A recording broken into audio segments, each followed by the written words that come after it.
Narito na ang mga tampok na balita sa Kampila News. Sa mga nangungunang headlines, seguridad para sa nalalapit na barangay at sangguniang kabataan elections, inilatag na ng militar. 4 na komunistang terorista nagbalik loob sa Maguindanao del Norte.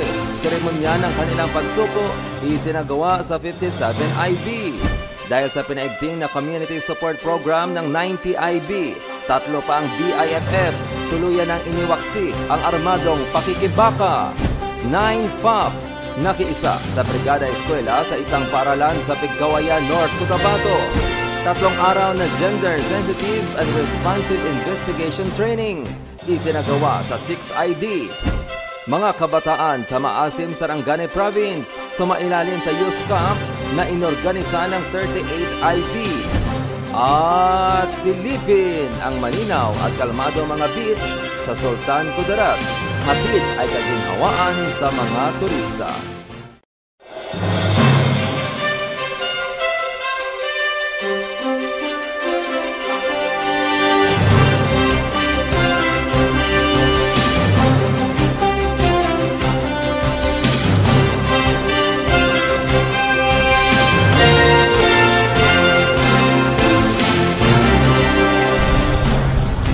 Magandang araw mga kakampi sa kapayapaan. Tiniyak ng pamunuan ng Joint Task Force Central at ng 6th Infantry Kampilan Division na nakalatag na ang seguridad para sa nalalapit na barangay at sangguniang kabataan eleksyon ngayong Oktubre. Ito ang pagtitiyak ni Major General Alex Reliera, pinuno ng 6ID at Joint Task Force Central, kasabay na isinagawang Regional Joint Security Control Center o RJSCC 12 Command Conference na ginanap sa kamakailan sa Multipurpose Hall, PRO 12, Tumbler, General Santos City.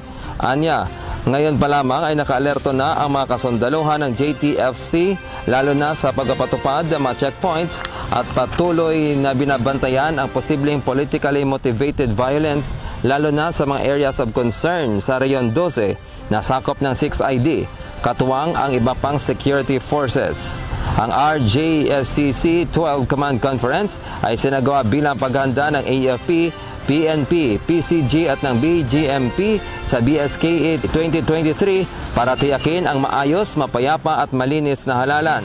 Dinulahan din ito ni na Colonel Apolio John Lamaton, Deputy Brigade Commander ng 1002nd Brigade na kumakatawan kay Major General Jose Ariel Nembra, Commander ng 10th Infantry Division, Police Brigadier General Jimmy Lee Macaraig, Regional Director PRO 12, Police Major General Jonel Estomo, Area Police Command, Western Mindanao, Attorney Michael Abbas, Regional Executive Director Comelec 12, mga tauhan mula sa DepEd 12, NICA 12, PPCRV, DILG. Kasama na rin ang representante ng National Grid Corporation of the Philippines na si Ambrosio Rosales, Head of Mindanao Operations and Maintenance ng NGCP at maraming iba pa. Batay sa calendar of activities na inilabas ng Comelec, magsisimula ang election period sa Agosto 28. Dito magsisimula na rin ang gun ban. Maaaring maghain ng Certificates of Candidacy o COC ang mga kandidato mula Agosto 28 hanggang Setyembre 2. Ang election day naman ay nakatakda sa Oktubre at 30. Isinagawa ang 3 araw na Gender Sensitive and Responsive Investigation Training na pinangunahan ng Gender and Development ng 6th Infantry Kampilan Division. Ang mga kaganapan, alamin natin sa report ni Staff Sergeant Rose May Bulahan. Sa layuning mapalakas ang gender and development sa hanay ng mga kasundaluhan, isinagawa ang 3 araw na Gender Sensitive and Responsive Investigation Training para isulong ang gender sensitivity at equality. Dito sasanayin ang mga kalahok sa pagbalangkas ng mga hamon na kinakaharap ng mga kababaihan at kung paano ito tutugunan. Sa Pilipinas, batay sa pag-aaral, lumalabas na 20.4% ng mga may asawang kababaihan na edad 15 hanggang 49 taong gulang ay nakakaranas ng physical violence. Kaya, sa pamamagitan nito ay maiangat ang kamalayan ng mga kasundaluhan hinggil sa usaping ito at ilan pang mga issue na kinakaharap nila. Naging panauhing tagapagsalita si Colonel Edgar L. Catu, ang Chief of Staff sa pagbubukas ng training. Ito ay nilahukan ng mga GAD officers sa iba't ibang mga line units ng 6ID. Kasama na rin ang mga Mindanao-based Philippine Army Major Units sa pamamagitan ng teleconferencing. Samantala, si Lieutenant Colonel Riza A. Boral na siyang kasalukuyang Chief of Capacity Development sa Office of Army Gender and Development ay dumalo din sa naturang aktibidad. Inihayag nito ang overview ng training concept. Nagbigay din ng kanyang mensahe si Major Yvette C. Macabaquiao, ang Officer in Charge ng Gender and Development Office ng 6ID. Buong puso namang sinuportahan ni Major General Alex S. Rillera, ang commander ng 6ID at Joint Task Force Central, ang makabuluhang aktibidad na ito. Bagamat may mga hakbang nang ginagawa para sa pagkamit ng gender justice o ang pagkakapantay-pantay ng kababaihan at kalalakihan sa lahat ng bagay, nananatili pa rin itong mailap sa napakarami.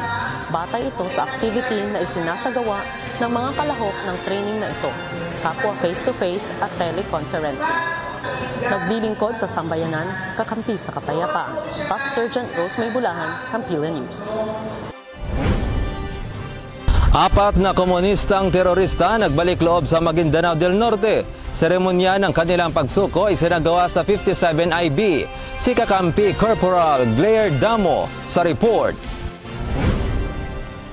Bit-bit ang kanilang mga kagamitang pandigma, sumuko sa headquarters ng 57th Infantry Masikap Battalion ang 4 na mga komunistang terorista. Gutom, pagod at ang nais na makapiling ang pamilya ang pangunahing dahilan nila sa pagbabalik loob sa pamahalaan. Wala na umanong kwenta ang kanilang armadong pakikipagdigma laban sa pamahalaan kung saan patuloy na ring lumalaho ang kanilang kilusan. Adla, patuloy na humihina ang kanilang grupo at wala na rin silang mapupuntahan dahil sa pinalakas na military operations. Ayon kay Lieutenant Colonel Guillermo Mabuti Jr., ang commanding officer ng 57th IB, na ang mga sumuko ay kinabibilangan ng kanilang political instructor, vice squad leader at mga leader ng squad sa ilalim ng Baghdad Platoon. Kabilang sa mga isinuko nilang armas ay ang 2 M14 rifles, caliber 38 na revolver at isang anti-personal mine. Dahil dito, pinuri ni Brigadier General Michael Santos, commander ng 603rd Brigade, ang patuloy na pagsisikap ng bawat masikap troopers na puksain ang insurhensiya. Naglilingkod sa sambayanan, kakampi sa kapayapaan. Corporal Blair P. Damo, Kampila News. Mga kakampi, 3 pang Bangsamoro Islamic Freedom Fighters tuluyan ng iniwaksi ang armadong pakikibaka matapos na magbalik loob sa pamahalaan at iniharap ang sarili sa 90th Infantry Bigkislay Battalion. Mula sa Pikit, North Cotabato, si kakampi Private John Mar Rotacio sa report. Lusay na pamumuhay at makasama ang kanilang mga pamilya ang nagtulak sa 3 miyembro ng Bangsamoro Islamic Freedom Fighters Karyalan Faction na magbalik loob sa gobyerno hapon itong 18 ng Agosto 2023 sa himpilan ng 90th Infantry Bigkislay Battalion, Barangay Ladtingan, Pikit, Cotabato. Bumpuso namang tinanggap ng lokal na pamahalaan ng Pikit sa pangunguna ni Honorable Mayor Sumulong K. Sultan na aktibo namang dinaluhan ni Colonel Neil Alfonso Aroldan, Philippine Army, ang Deputy Brigade Commander ng 62nd Liberator Brigade, Lieutenant Colonel Roel E. Gavilanes, Infantry AGSC, Philippine Army, Commanding Officer ng 90th Infantry Bigkislay Battalion, Major Raul B. Obaob, Infantry Philippine Army, Executive Officer ng 34th Infantry Reliable Battalion, at Police Lieutenant Colonel Argel Nabos Ancheta, Officer in Charge ng RMF B-14 ng Burma. Ang Task Force Balik Loob ay binuo ng maayos na may sa katuparan ng Enhanced Comprehensive Local Integration Program o ECLIP na ang layunin ay mabigyan ng pagkakataon mga dating rebelde na magpagbagong buhay. Kasabay ng kanilang pagbabalik loob sa pamahalaan ay ang pagsuko ng kanilang mga armas na 2 US Grand Rifle at isang caliber 50 Barrett Rifle. Ayon sa 3 nagbalik loob ay isa din sa mga naging dahilan ng kanilang pagtalikod sa maling ideolohiya ay ang hirap pagtatago sa gobyerno at kawalang kasiguraduhan ng kanilang ipinaglalaban at nakikita na ang sinseridad ng gobyerno sa usaping pangkapayapaan. Sa pangunguna ng lokal na pamahalaan ng bayan ng Pikit ay agad namang nakatanggap ng tulong pinansyal ang 3 nagbalik loob na kanilang gagamitin na bilang panimula sa kanilang pagbabagong buhay. Sila rin ay irerehistro sa tulong ng gobyernong nagmamalasakit o tugon na programa ng BARM na may layuning mabigyan ng karagdagang pangkabuhayan para sa mas produktibong pagbabalik sa pamayanan. Nagbigay naman ng kanyang mensahe si Honorable Mayor Sumulong Sultan na sana tuloy-tuloy na nasabing aktibidad para sa ikapapayapa ng nasabing bayan. Maraming pasalamat namin sa iyo, at least napag-isipan mo talaga na maniraan ka ng maniraan ka ng tahimik, mapayapang pamumuhay ba? Pagsikapan mo, yung ginawa natin, yung ginawa mo ay tuloy-tuloy na. Iwanan mo na yung kamalikan na pinuntahan. Ipinaabot naman ni Colonel Roldan ang kanyang mensahe para sa pagbabagong buhay ng mga nagbalik loob at ang kanyang taos-pusong pagbati dahil sa kanilang naging desisyon. Kala nyo, hahapunin kayo kahit saan kayo. Hahapunin kayo. Tamang kung nasolusyon ninyo, bumalik kayo, nagbalik loob kayo, matiwasay kayo, mabuhay kayo ng matiwasay. Huwag na natin ipamana sa mga anak natin, laban na maraway na. Bilang karagdagan, ipinaabot naman ni Lieutenant Colonel Gavilanes na palaging bukas ang 90IB sa mga miyembro ng BIFF at sa iba pang mga teroristang grupo na biktima ng maling ideolohiya na ibaba na ang kanilang mga armas at magbalik loob na sa gobyerno upang magkaroon sila ng bagong buhay alang-alang sa ikatatahimik ng pamayanan na tungo sa inaasam na kapayapaan. Nag-uulat mula dito sa 98th Infantry Kislay Batalyon, 6th Infantry Kampilan Division, naglilingkod sa sambayanan, kakampi sa kapayapaan. Private John Maratakyo, Kampilan News. Youth Camp na inorganisa ng 38th Infantry Weeklier Battalion sa Maasim, Sarangani Province bilang bahagi ng Linggo ng Kabataan naging matagumpay. Si Kakampi Corporal Andrew Miraflor ng 64th CMO Company sa report.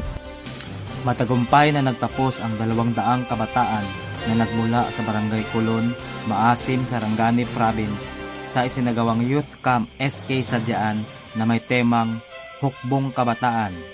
Ang 2 araw na aktibidad na ito ay koneksyon sa pagdiriwang ng Linggo ng Kabataan sa nasabing lugar.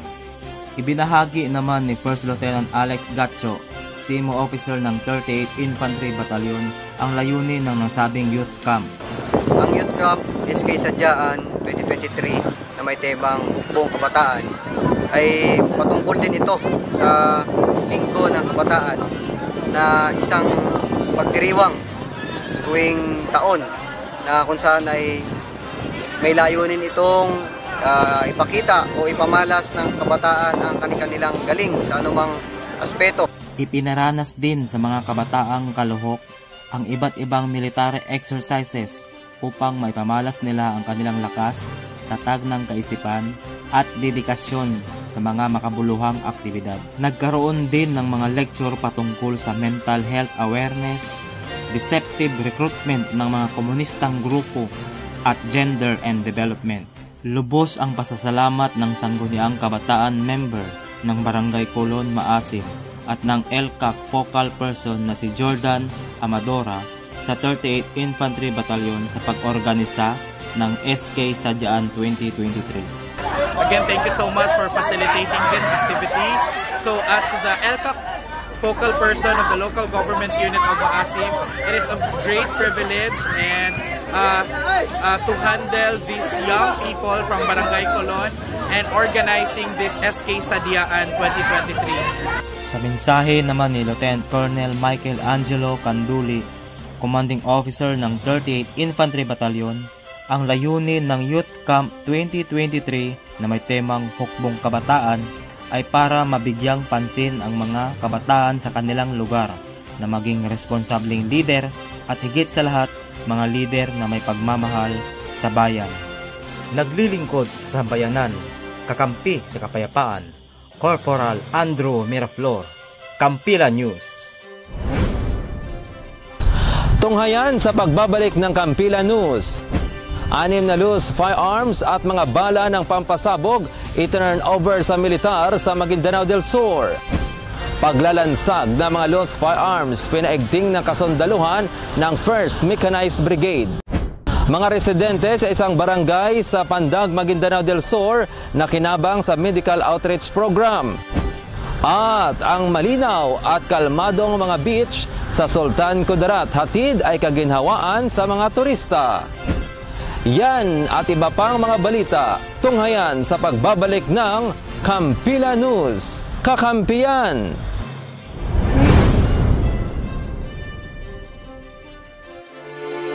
A reliable Army, engaging in meaningful collaborations and strong partnerships.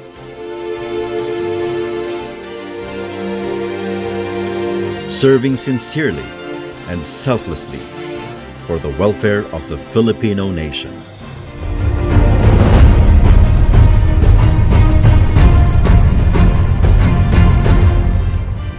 Army 126, strong, united, and reliable. A strong army, integrating combined arms capabilities,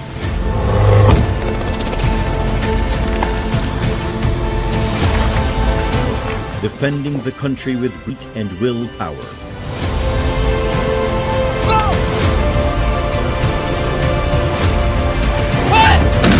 Army 126, strong, united, and reliable.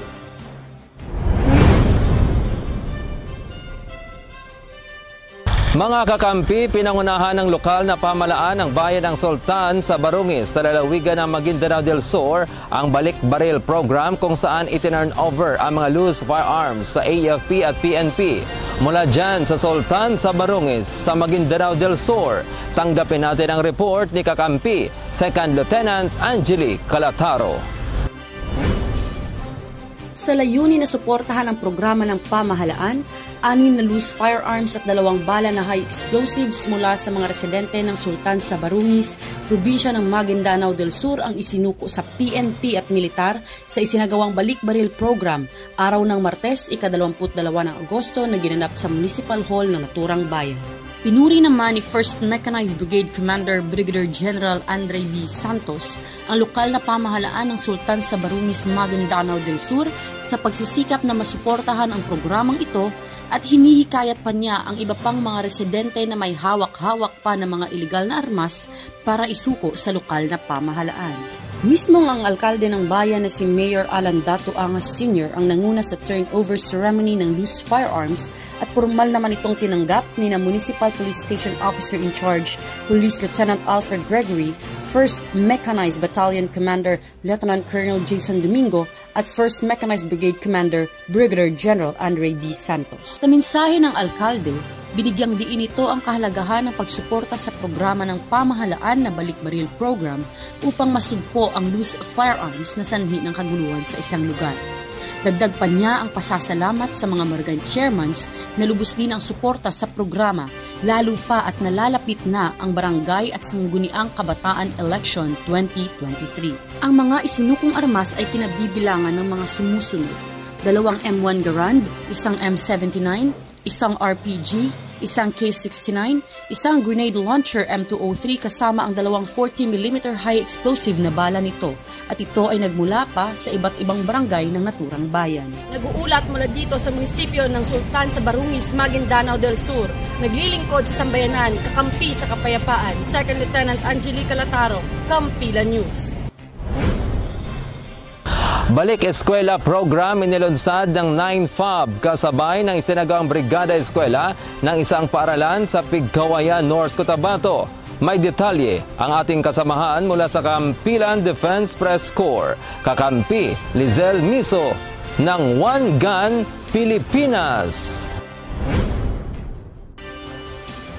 Abot ngiti ang saya at tuwa ng mga magulang at mga estudyante nang dumating ang mga tropa ng 9-5 Firestone Battalion na nakabase sa 1st Brigade Combat Team sa Pigalagan, Sultan Kudarat. Kasama ang kanilang mga stakeholders noong ika-18 ng Agosto taong kasalukuyan sa may barangay New Kulasi, Pigkawayan, North Cotabato. Ito ay upang pasinayaan ang paghahanda sa programa ng Brigada Eskwela na nakaangkla sa programa ng gobyerno. Isang aktibidad na isinasagawa sa mga pampublikong paaralan 1 linggo bago magsimula ang klase, kung saan ang mga tao ay kusang tumulong sa paglilinis at pagkukumpuni upang maihanda ang mga silid paaralan para sa pagsisimula ng bagong taon ng pasukan. At iba pang mga aktibidad na magbibigay kaginhawaan sa mga estudyante, guro at mga magulang.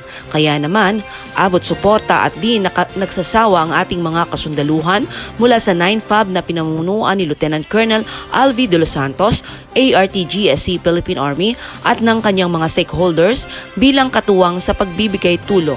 sa pamamagitan ng libreng gupit, libreng tuli, feeding program at gift-giving activities at mga palaro sa mga kabataan ay 2 barangay din ang kanilang mga nabibiyayaan.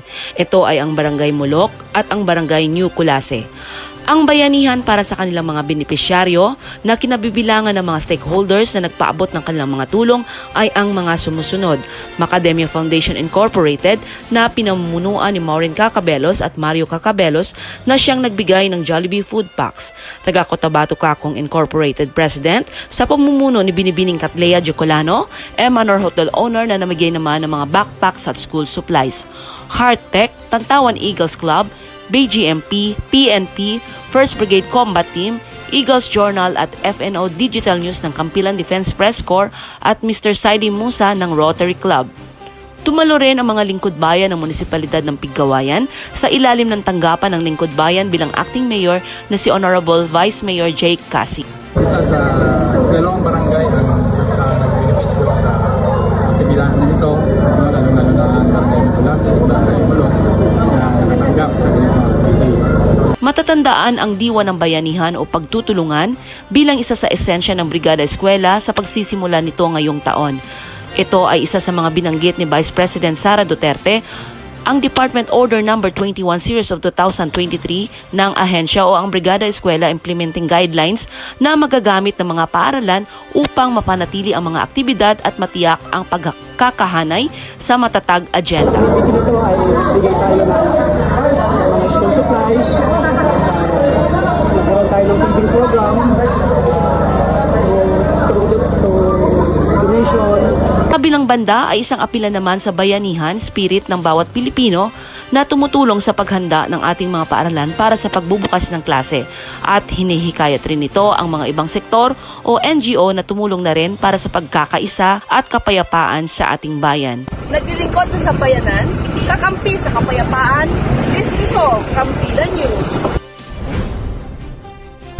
Mga residente sa isang barangay sa Pandag, Maguindanao del Sur na kinabang sa Medical Outreach Program na isinagawa ng Provincial Medical Team katuwang ang kasundaluhan, pulisya at iba pang mga stakeholders. Si Kakampi Corporal Andrew Miraflor sa report.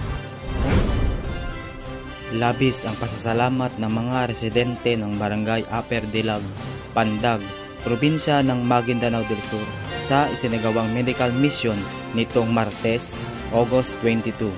Katuwang ang Provincial Medical Team sa pangunguna ni Provincial Dr. Ami Ali kasama ang 1st Mechanized Battalion, 64th CMO Company, kapulisan at iba-ibang ahensya ng local government ay mahigit 500 individual, mga bata at matatanda ang nabigyan ng tulong tulad ng libreng medical check-up, dental check-up, reading eyeglasses, mga medisina, libreng gupit, circumcision para sa mga kabataan at 5 wheelchair na handog mismo ng alkalde na si Mayor Muhajiran Balayman para sa mga senior citizen at person with disability sa naturang bayan.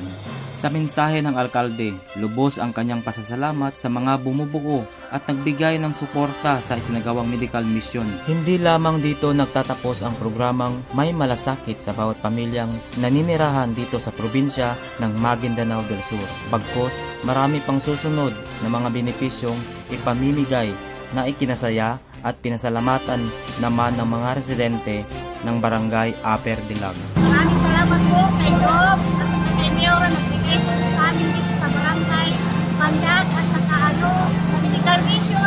Maraming salamat. Nag-uulat mula rito sa Barangay Upper Dilag, munisipyo ng Pandag, Maguindanao del Sur. Naglilingkod sa sambayanan, kakampi sa kapayapaan, Corporal Andrew Miraflor, Kampilan News. Mga kakampi, puntahan naman natin ngayon ang mga nagagandahang dalampasigan sa Sultan Kudarat na patuloy na dinadayo ng mga turista. Sa report ni Kakampi Lian Bulungon ng Philippine Information Agency o PIA SOC Sargen. Malinaw, malinis at relaxing na mga beach. Ito ang ipinagmamalaking pasyalan ngayon ng bayan ng Palimbang sa Sultan Kudarat na talaga namang ma-e-enjoy ng mga turista. Kabilang sa mga beach na ito ay ang Moores Beach Resort, Malisbong Beach, Middle Island Beach at ang Twin Islands Beach na may natatanging ganda na hindi papatalo sa mga bakasyunan sa Luzon at Visayas. Si Moores kasi nagsimula last 2021. Ito kasi na area ito is dati is Paprasan. Then sabi ko linisin kaya natin ito. Nga na-interesa namin, sabi ko maganda siguro ito gawing pahingaan. Isa pang beach na tinawag na Malisbong ang may hatid din na relaxing ambience. Dahil pagpasok pa lang sa lugar ay mamamangha ng mga turista sa Bamboo Bridge at ang mga nakalinyang puno ng nyog papunta sa Dalampasigan. Sa Middle Island Beach naman, ang mga turista ay maaaring ma-experience ang pinaghalong asul at berdeng tubig na swak sa snorkeling o kahit pangingisda. Ilang kilometro mula dito ay ang Maganaw Beach Resort o mas kilala bilang Twin Islands Beach Resort na mas madaling ma-access tuwing low tide. Ito yung nag-trending yung Twin Island na maganda dito. Gusto kong imbitahan kayo sa lugar ng Palimbang Sultan Kudarat. Ito naman, maganda yung view. Everything is here is good. Para naman sa mga turista na naghahanap ng matutuluyan, maaaring puntahan ang EJ's Transient House na mayroong homey Filipino atmosphere kung saan ang mga kwarto ay nakapwesto sa isang magandang hardin. Naglilingkod sa sambayanan, kakampi sa kapayapaan, Lian Bulongon ng PIA Soxargen para sa Kampilan News. Mga kakampi, inyo natunghayan ang Kampilan News, mga mahalagang balita at kaganapan sa Joint Task Force Central at 6th Infantry Kampilan Division, Philippine Army sa linggong ito. Mula dito sa punong himpilan ng Kampilan Division, ako ang inyong abyan, RB ng Bayan, Roderick Viñez, naglilingkod sa sambayanan, kakampi sa kapayapaan, Kampilan.